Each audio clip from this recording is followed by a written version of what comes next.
부르겠습니다. 우리 주변의 분들 최소한 한 5분 이상씩 좀 인사할까요? 사랑합니다. 축복합니다. 함께 예배해서 너무 좋습니다. 이렇게 좀 말씀해 주시겠어요?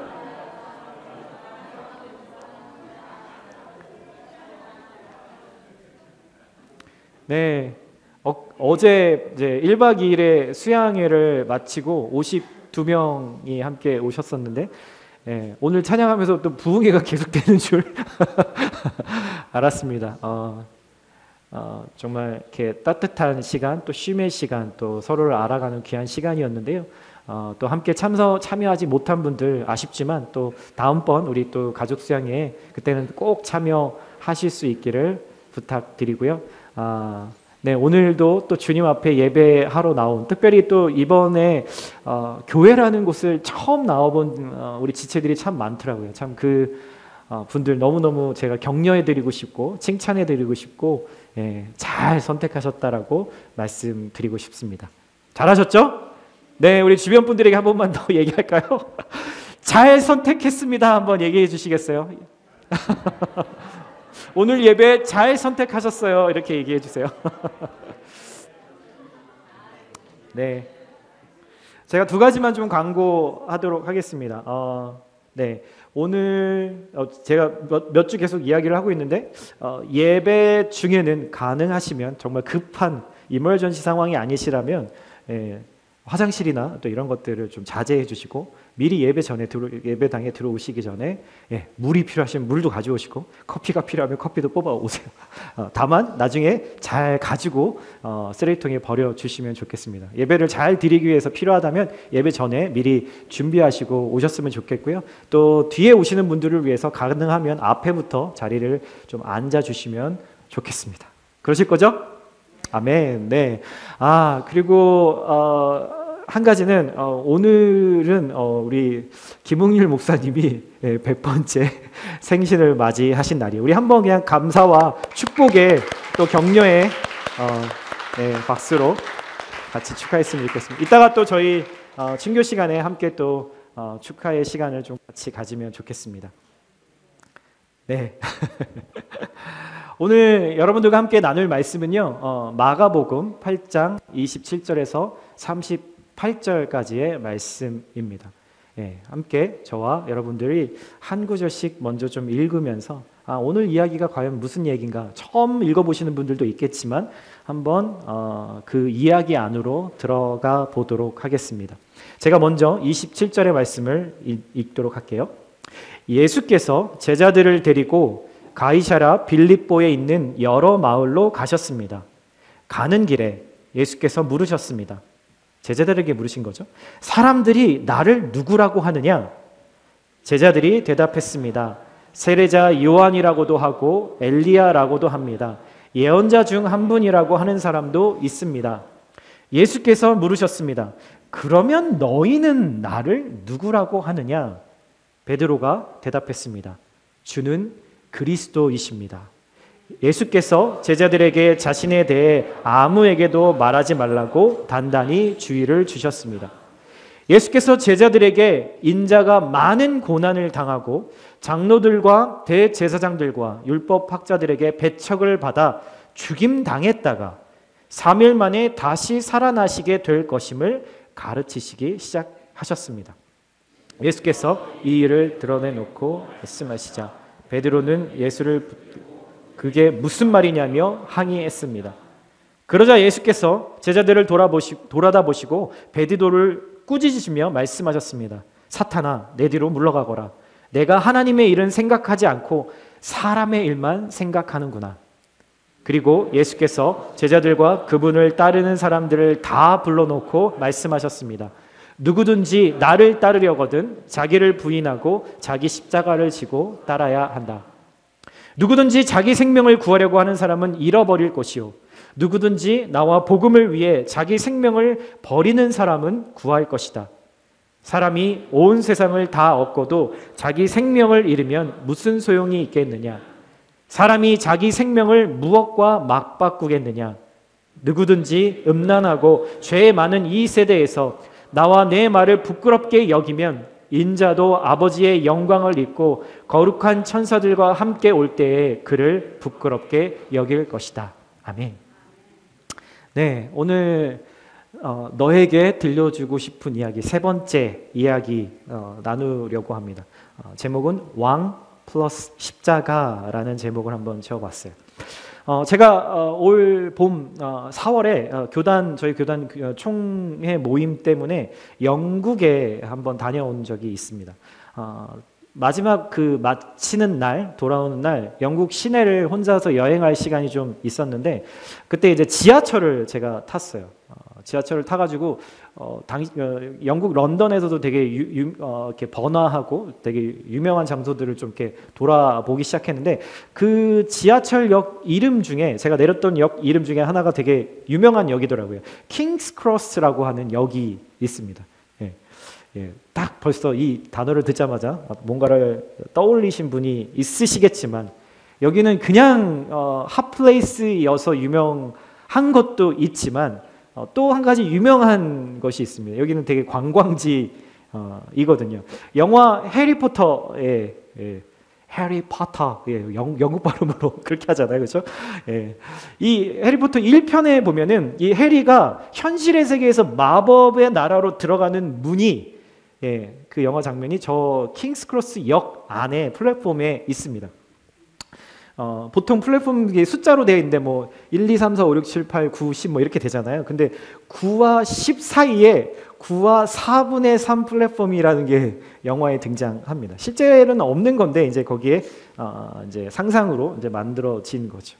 그래서 보면은 거기에 이렇게 저렇게 실제로 있습니다. 저 사람이 밀고 있는 거는 저기 소품이에요. 이게 영화에서 실제로 해리가 저기로 이렇게 훅 하고 들어가잖아요. 그렇죠? 그래서 저기에 보면은 사람들이 줄을 서 있습니다. 항상 저 사진을 찍으려고. 저는 찍지 않았어요. 저는 저런 거 별로 안 좋아하거든요. 그래서 사진 찍지 않고 그냥 구경만 하고 왔는데 제가 얘기하고 싶은 거는 원래 이 역의 이름이 참 되게 의미 있는 이름이 아닌가라는 생각이 들었어요. 킹스크로스라고 하는 역 이름인 거죠. 여러분 해석해 보면은 왕의 십자가라는 의미잖아요, 그렇죠? 근데 뭐 이게 뭐 어떤 의미를 가지고 지어진 거는 아니라고는 하지만 어찌됐든 이 역의 이름이 저에게는 되게 다가왔던 것 같아요.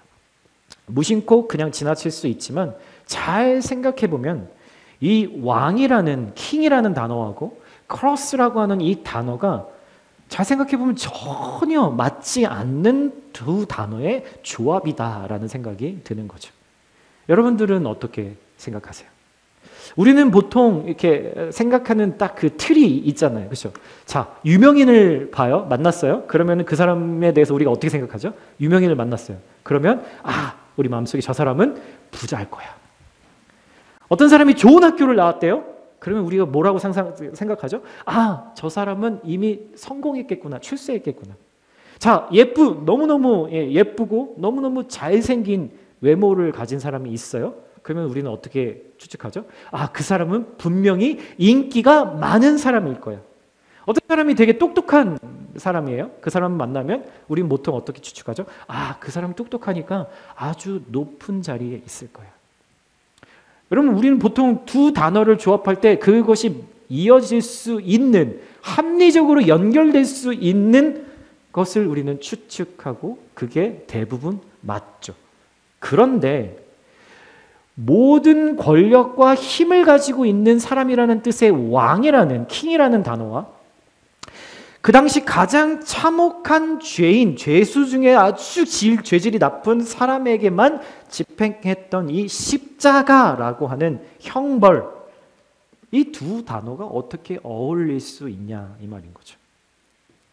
여러분, 우리가 다 알고 있는, 그리고 세상 사람들이 모두 다 쫓아가는 그 방향과는 정반대의 이야기를 들을 때 우리는 상당히 마음이 불편해요. 남의 얘기인 것 같지만 사실 그 이야기가 나에게도, 내 삶에도 들어올 수 있기 때문이죠. 저는 오늘 이 불편한 이야기, 왕과 십자가라는 이 불편한 조합이 어떻게 이 세상에서 가장 아름다운 이야기가 되었는지 한번 여러분과 이야기를 나눠보려고 합니다. 여러분 복음서, 예수님이 어떤 삶을 사셨는지에 대한 것을 기록해 놓은 것이 복음서라고 하는데, 그 복음서가 신약에는 4개의 복음서, 4명의 저자가 각자의 관점으로 같은 사건들을 가지고 기록한 것이 있죠. 근데 오늘은 우리가 마가복음, The Book of Mark를 보면 이 가장 복음서 중에서 가장 짧은 책인데요. 이 책의 전체 주제를 딱 2 단어로 표현하자면 바로 King and Cross라고 할 수 있어요. 여러분, 이 왕이라고 하는 영광스러운 단어와 생각만 해도 끔찍한 이 십자가라는 단어는 적합하지 않다 말씀드려요. 그런데 마가는 이게 바로 신앙의 실체다라고 말하고 있는 거죠. 교회를 다니고 우리가 소위 크리스천이라고 불리는 사람들 가운데 이 2가지 단어의 개념을 이해하지 못하고 살아가는 사람들이 정말 많습니다. 그리고 많은 사람들이 교회에 어떤 나름의 기대를 가지고 나오면서 이런 생각들을 하죠. 속으로 할 거예요. 나 열심히 살고 있고 내 인생 그닥 크게 문제 없어 보이지만 내가 신앙이라는 걸 좀 가지면 내 노력만으로 채워지지 않는 부분을 하나님이 좀 도와주시지 않을까? 이제껏 내가 영적인 부분을 좀 소홀하게 하고 살았으니까 이 부분에서 뭔가 채워지면 내 삶은 점점 더 안정되고 내 마음도 평안해질 거야. 교회 가서 많은 사람들을 만나고 교제하다 보면, 특별히 이민교회는 더 그럴 수 있겠죠. 내가 뭔가 누군가에게 도움받을 수도 있고 인생의 조언도 얻게 되고 좋은 또 기회를 그 사람들을 통해서 얻을 수 있을지도 몰라. 내가 정말 바쁘게 살아왔는데 이 신앙이라는 것이 뭔가 내 삶의 이 공허함과 그리고 뭔가 좀 잘못된 것 같은 이 균형을 잡아줘서 내 불안함, 내 우울함에서 나를 벗어나게 해줄지도 몰라. 보통 어떤 기대들을 가지고 우리가 교회에 나오게 되는 거죠. 이렇게 인생에서 신앙이라는 것을 가지면 내가 주도하고 싶고 내가 무언가를 이루고 싶지만 내 힘으로는 어쩔 수 없이 안 되는 그 나의 한계를 하나님이 짠 하고 보완해 주시고 채워주시면 내 인생은 완벽해질 거다라고 생각을 하는 거죠. 인생은 불확실하잖아요. 이 세상도 불확실하고. 그러니까 내 인생에서 하나님이 나의 보험 같은 인슈런스가 되어 주실 수 있을지 몰라라고 기대하는 마음이 있을지 모르겠어요. 여러분들은 어떤 마음으로 교회에 나오세요? 어떤 마음으로 하나님을 만나고 계신가요? 만약에 이런 마음으로 하나님을 만나고 계신다면 물론 누구나 다 그런 마음을 가지고 교회에 나올 수 있고 또 결국은 또 정말 이렇게 변화되겠지만 어쨌든 이런 생각은 기독교를 오해하고 있는 생각이다라고 말씀드릴 수 있는 거예요. 당시에 정말 많은 사람들이 예수님을 따랐거든요. 예수님의 12제자들은 당연하고 항상 표현이 어떻게 나면 수많은 무리들이라는 표현을 써요. 정말 셀 수 없다. countless. 살 수 없는 사람들이 예수님을 쫓아다녔어요. 왜요? 저마다의 기대를 가지고 예수님을 쫓아다녔어요. 예수님이 복음서에 보면 정말 많은 기적들을 행하시죠. 귀신 들린 자를 자유케 하실 때에도, 오병이어로 5,000명을 먹이실 때에도, 병자들을 고치시고 죽은 자를 살리셨을 때에도 예수님을 따르던 사람들은 자신들이 생각했던 그 기대보다도 훨씬 뛰어넘는 예수님의 모습을 보면서 마치 자기가 그 기적의 수혜자인 양 열정적으로 예수님을 따르면서 예수님을 우리의 왕으로 세워야 돼라고 말하기 시작했어요. 왜요? 예수가 내 기대를 이루어 줄 거다. 예수가 내 꿈을 이루어 줄 거다. 예수가 내 욕망을 채워 줄 거다라고 믿기 시작했기 때문이죠. 예수를 따르는 사람들이 원했던 그 왕은 진짜 왕을 위해서가 아니라 나의 기대를 충족시키기 위해서 그를 왕으로 세우겠다라는 거예요. 거기엔 진실이 있지 않았고 거기엔 사랑이 있지 않았어요. 지극히도 자신을 사랑하는 이기적인 마음이 있었을 뿐이죠. 여러분, 그래서 진짜 사랑과 가짜 사랑은 여기에서 구분이 됩니다. 가짜 사랑은 내가 원하는 것을 얻지 못하면 멀어지기는 거예요. 그리고 결국에 등을 돌리는 거죠. 하지만 진짜 사랑은 나의 유익과 상관없이 내가 그 관계에서 희생하고 어려움을 기꺼이 감수하는 것. 그게 진짜 사랑이잖아요. 여러분, 그래서 누군가를 진심으로 사랑한다? 여러분, 쉬운 일이 결코 아닙니다. 여러분, 부모가 자식을 사랑하는 것도 그게 여러분 쉬운 일일 것 같죠? 아닙니다. 얼마나 많은 고통과 눈물과 자기 부인이 있어야지만 자녀를 사랑할 수 있는지 몰라요. 여러분은 지금껏 살아오시면서 인생은 다 다르지만 내 유익을 생각하지 않고 누군가를 진짜로 사랑해 보신 적이 있으신가요? 저는 이 질문을 정말 제가 진지하게 저 스스로에게 했을 때 정말 할 말이 별로 없더라고요. 예전 같았으면은 많이 막 이렇게 이것저것 이야기를 했을 텐데 할 말이 그렇게 많지 않더라고요. 내가 사랑하는 가족들마저도 정말 내가 진심으로 사랑하고 있는가라는 고민을 해보게 되는 거죠. 그런데 여러분, 하나님은요, 이런 마음을 가지고 하나님 앞에 나온 나를 결국 진짜 사랑의 사람으로 변화시켜 가세요. 그게 오늘 여러분들이 여기에 계신 이유입니다.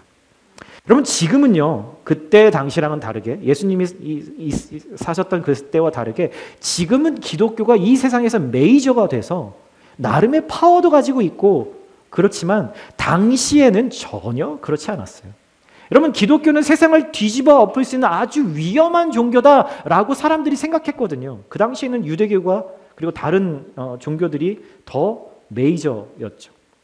그래서 기성 종교와 이 기독교는 대립하기 시작했습니다. 여러분, 세계사 역사에서 우리가 다 알고 있는 얘기죠. 당시 사람들이 믿었던 그 신앙적인 종교적인 메시아, 그 왕에 대한 인간적인 기대, 그리고 예수님이 지금 오셔서 말씀하시는 그 왕의 모습이 전혀 맞지 않으니까 예수님과 예수님을 따르는 사람들을 무시하기 시작한 거예요. 핍박하기 시작한 거죠. 로마에게 나라를 빼앗겼던 그 이스라엘은 로마라는 그 거대한 강대국을 정치적으로 군사적으로 뒤집어 엎어서 하나님에게 선택받은 민족답게 우월하게 승리하게 그리고 다른 사람들을 다스리는 그런 삶을 바라고 원했어요. 예수에게 그거를 본 거죠. 그런 가능성을 본 거죠.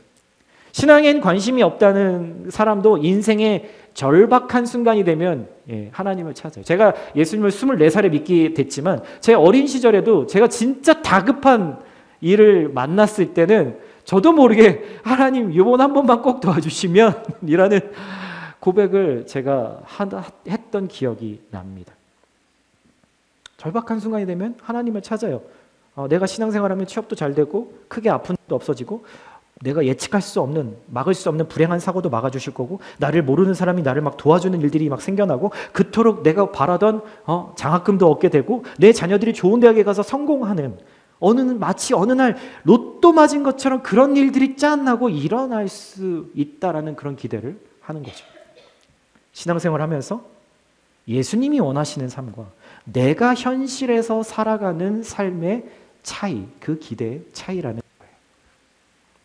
그런데 예수님의 사역을 잘 보면요, 분명 사람들을 끌어들일 만한 그 기적을 일으키시는 능력, 사람들의 마음을 확 사로잡으시는 그 사랑의 능력이 있으신데 예수님은 결코 그 사람들이 바라는 대로 따라가지 않으셨다라는 사실이에요.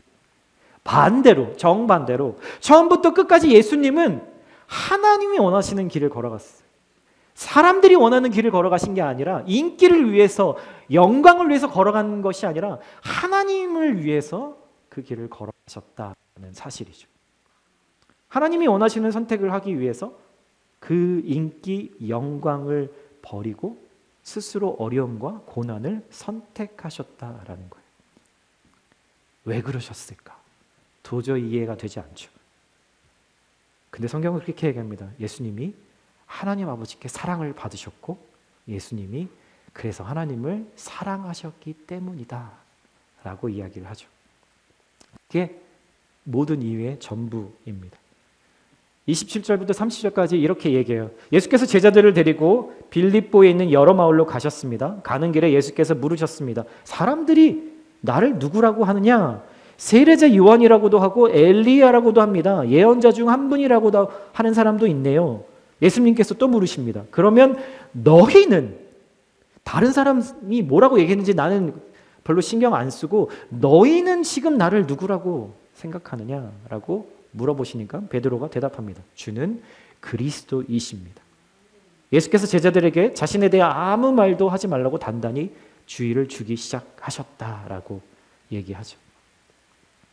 예수님은 사람들이 자신에 대해서 누구라고 말하는지에 대해서 관심이 없으셨어요. 그럼에도 불구하고 물어보신 이유 뭘까요? 내가 너희들의 진짜 왕이기 때문에, 킹이기 때문에 나는 너희들을 위해서 죽음의 길을 가야 해 라는 이야기를 비로소 하고 싶으셨던 거예요.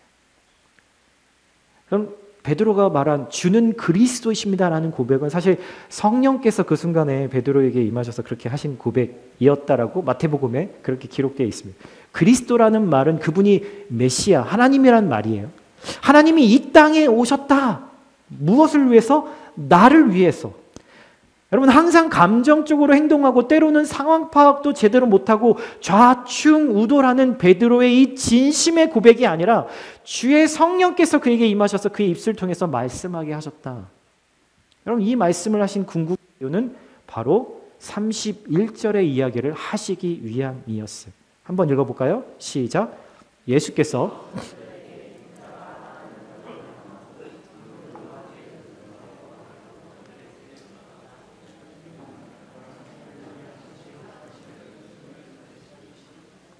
예수님께서 이 땅에 오신 이유를 분명히 말씀해 주십니다.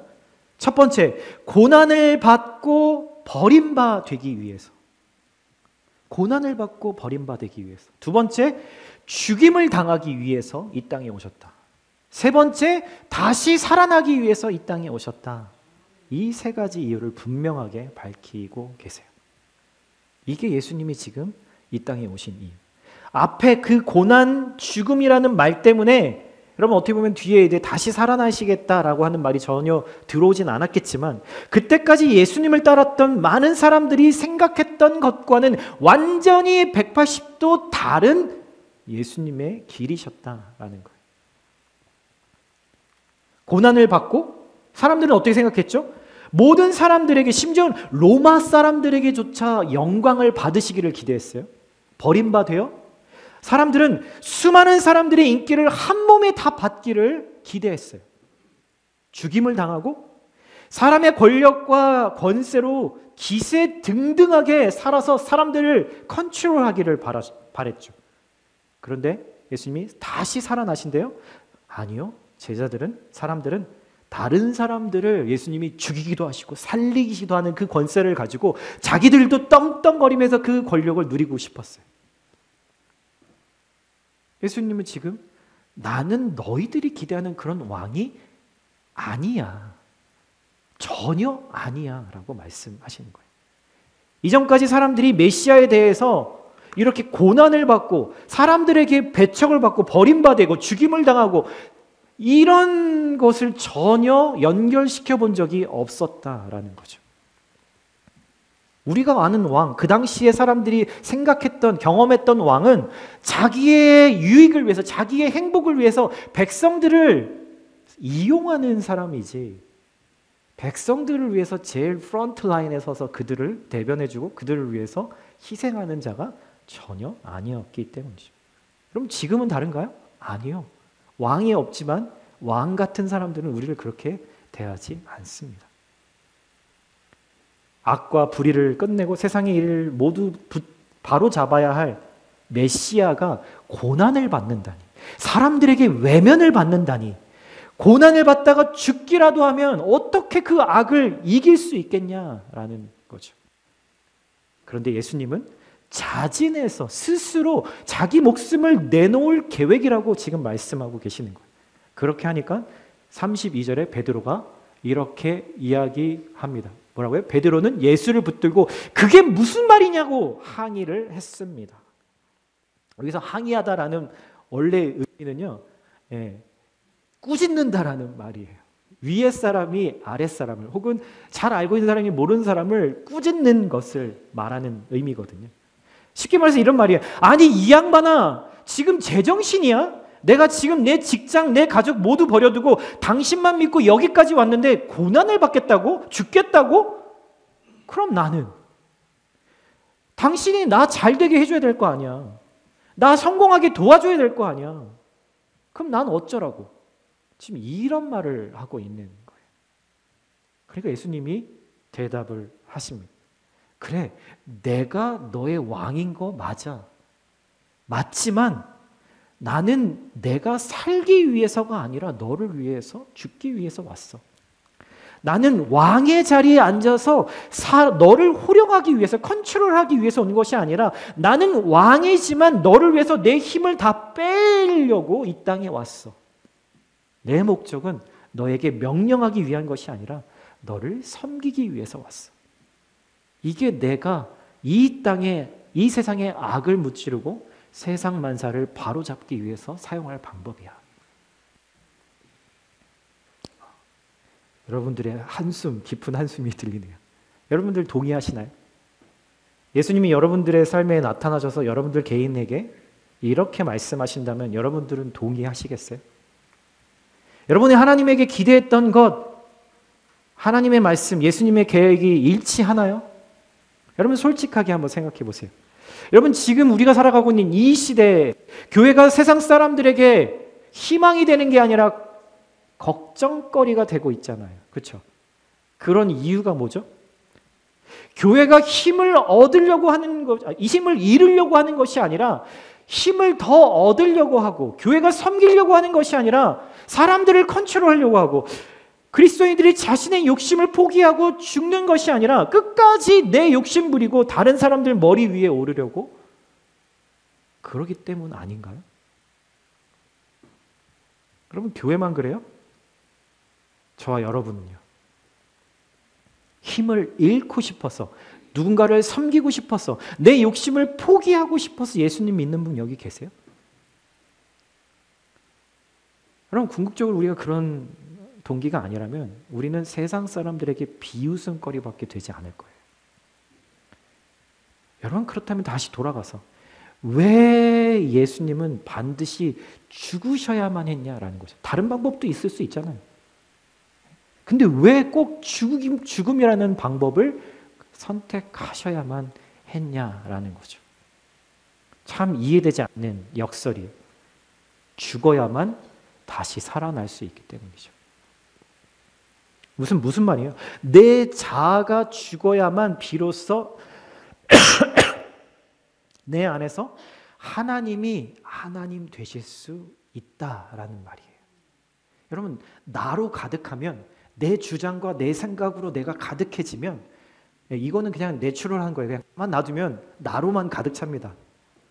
근데 그렇게 되면 결코 하나님이 내 삶에 들어와서 일하실 수가 없는 거죠.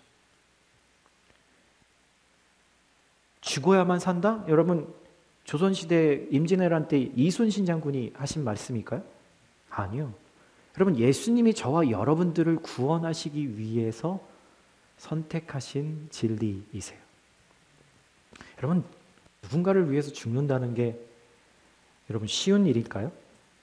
장례식장에 가보면요, 생전에 알아왔던 수많은 사람들이 오죠. 왜 그렇죠? 죽음이라는 것이 우리에게 자주 일어나는 일이 아니거든요. 그런데 예수님은 그냥 자연적으로 생명이 다 돼서 죽으신 것이 아니라 의도적으로 죽으시려고, 계획적으로 죽으시려고, 저와 여러분을 위해서 죽으시려고 하셨다라는 거죠. 왜요? 여러분 왜요? 예수님이 왕이시니까요. 예수님이 나의 진짜 왕이시니까요. 왕은 자신에게 속한 백성을 살려내야 하는 거잖아요. 여러분 우리가 바라는 왕의 모습이잖아요. 그게 왕이 해야 될 우선순위잖아요. 저와 여러분 죄인이 맞이할 수밖에 없는 그 죽음을 예수님이 나의 진짜 왕이시기 때문에 대신 받으신 거예요. 왜요? 나를 살리고 싶으시니까. 왜요? 왜 살리고 싶으세요? 나를 너무너무너무 사랑하시니까요. 여러분, 그게 전부입니다. 여러분, 이게 기독교의 진리고요. 이게 기독교의 신비이기도 해요. 사랑하기 때문에 저와 여러분들의 필요를 보셨고, 그 필요는 내가 지은 죄의 대가, 누군가가 나의 죄의 대가를 치러주는 거죠. 예전에 한번 제가 말씀드렸던 한 소설책의 한 내용이 떠올라요. 그 소설책의 제목이 뭐냐면요, 짧은 스토리인데 나는 머리 냄새 나는 아이예요 라는 책이에요.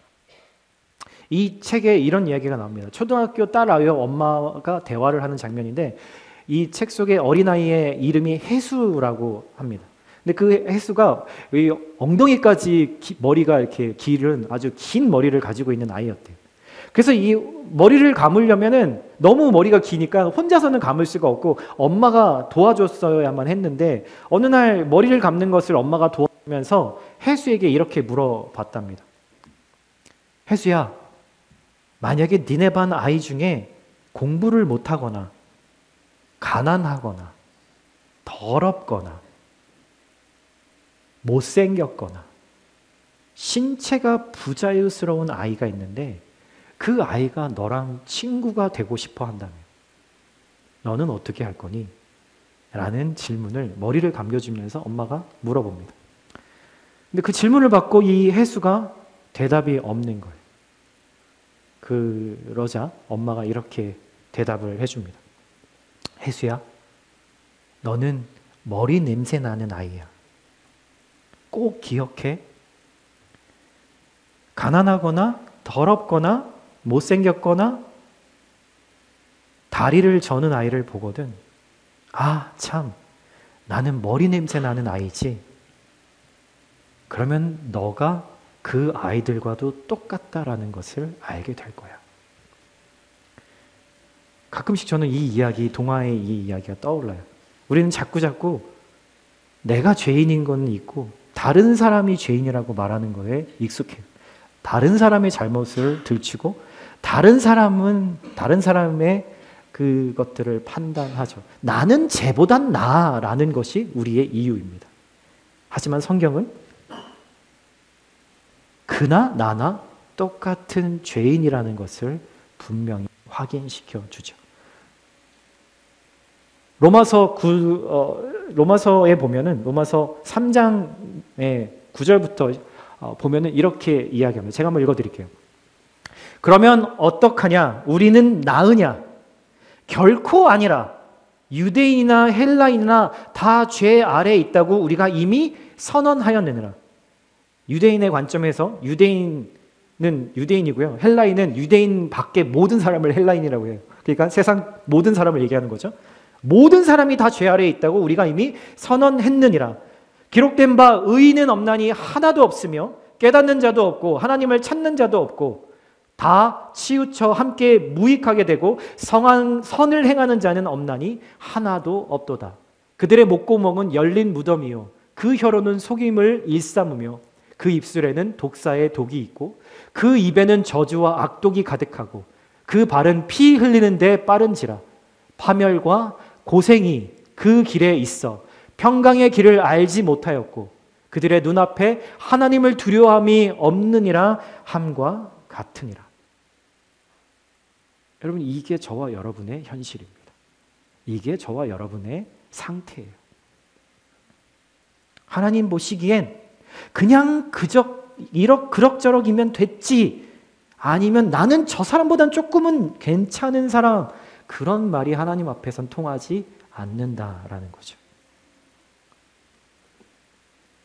오늘 본문 34절에 가장 핵심적인 이야기를 합니다. 그리고 예수께서 제자들과 그분을 따르는 사람들을 다 불러놓고 말씀하셨습니다. 누구든지 나를 따르려거든 자기를 부인하고 자기 십자가를 지고 따라야 한다. 누구든지 자기 생명을 구하려고 하는 사람은 잃어버릴 것이요 누구든지 나와 복음을 위해 자기 생명을 버리는 사람은 구할 것이다. 충격적인 말이죠. 예수님이 날 위해서 십자가를 지실 뿐만이 아니라 나도 무언가를 요구받고 있다라는 거예요. 나의 십자가, 나에게 주어진 십자가를 져야 한다라는 거죠. 너희의 목숨을 구원받으려면 해서 여기서 목숨이라는 말은요, 어떤 단어냐면 정체성이라는 단어예요. 정체성이라는 단어. 무슨 말, 다시 쉽게 말하면 세상에서 너의 정체성을 얻으려고 하지 마라 라고 이야기를 하고 있는 거예요.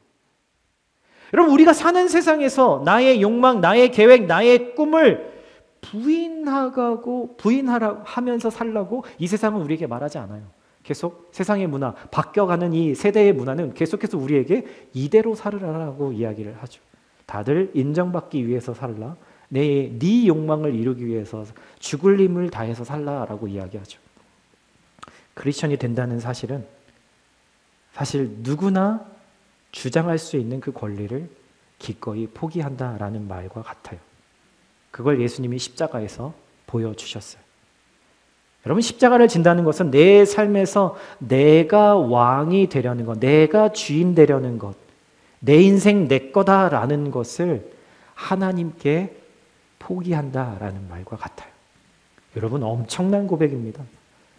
여러분, 제가 여기서 교회 처음 나오신 분들한테 예수 믿으세요? 천국 갈 거예요? 예수 믿으면 당신이 하는 일 모든 거 복 받을 거예요? 오래 살 거예요? 돈 많이 벌 거예요? 좋은 직장 갈 거예요? 당신의 자녀가 성공할 겁니다. 여전히 교회에서 이런 설교들을 많이 듣습니다. 하지만 저는 그렇게 이야기하지 못하겠어요. 예수님이 우리에게 말씀하신 복음은 그게 아니니까요. 여러분, 오직 하나님의 사랑을 경험한 사람만이 이 고백에 동의할 수가 있는 거예요. 십자가는 지고 가다가 결국 끝내 죽음을 맞이하는 길이에요. 십자가를 지고 가는 것은 죽으러 가는 길이지 결코 성공하러 가는 길이 아니다. 세상의 성공을 위해서 가는 길이 아니다라는 거예요. 여러분, 이게 너무 높아 보이시나요? 여러분, 이게 불가능할 것 같아 보이시죠? 네, 맞습니다. 내 힘으로는 절대 못합니다. 그리고 나를 쳐다보면, 내 속에 있는 것들을 찾아보면 전혀 답이 보이지 않아요. 그런데 예수님은 불가능한 일을 우리에게 하라고 말씀하신 적이 단 한 번도 없으세요.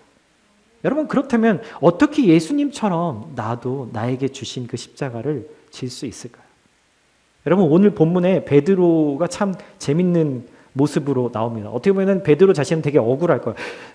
예수님이 사탄아 물러가라 이렇게 욕까지 먹죠. 이 대목에서 저는 참 베드로가 매력적이다라고 생각해요. 베드로는요, 이것저것 재면서 마음에 없는 얘기 하지 않아요. 사실 좋은 말 할 수 있잖아요. 예수님한테 좋은 말만 해드리고 예수님 듣기 좋은 말만 자기 마음과 달리 그냥 그렇게 그냥 보여질 수 있잖아요. 그런데 그렇게 얘기하지 않아요. 자기 안에 있는 고민들을 똑바로 얘기하죠. 실수도 많아요. 다른 사람이 날 어떻게 볼까 그것 때문에 거짓말을 하고 하지 않아요.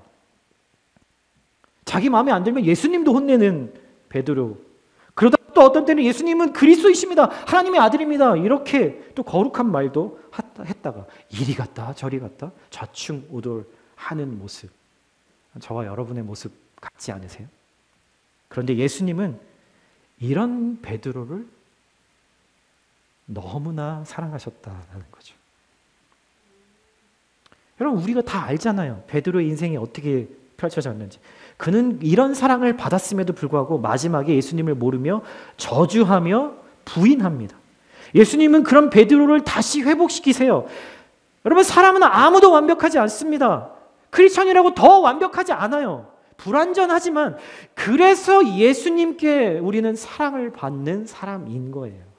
내가 내 힘으로 살아보다가 마지막까지 힘을 다 쏟아부었는데, 내가 가지고 있는 모든 자원을 다 쏟아부었는데, 내가 가지고 있는 인맥까지도 다 총동원해봤는데 내가 내 인생의 낭떠러지에 있게 됐을 때, 여러분, 우린 그때서야 비로소 하나님을 찾게 되죠.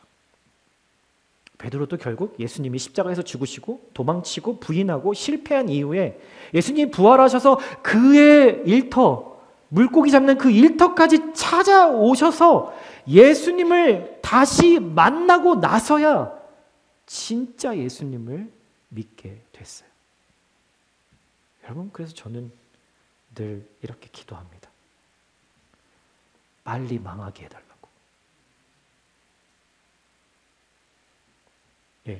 제 말을 다 앞에 걸 끊고 이것만 들으시면 제가 나쁜 목사인 거예요. 그렇죠?